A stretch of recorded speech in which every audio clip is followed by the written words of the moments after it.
Your paycheck is not your provider. God is. Sometimes we panic when income shifts. Clients delay payments or opportunities slow down. But Philippians 4:19 says, "My God shall supply all your needs according to his riches in glory in Christ Jesus." Notice that it doesn't say your job will supply, your business will supply.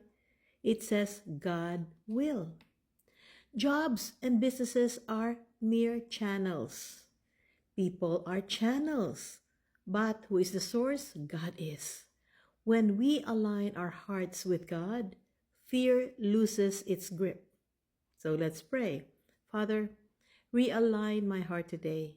You are my source. Remove fear of lack and anchor me in trust.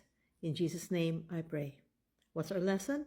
When God is our source, anxiety cannot rule.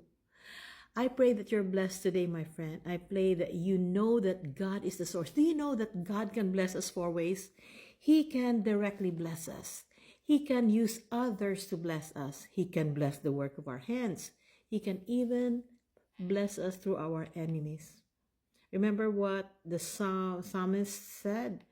You prepare a table for me in front of my enemies. And then the other verse that says, the wealth of the wicked is reserved for the righteous. God bless you, my friend. I'll see you tomorrow.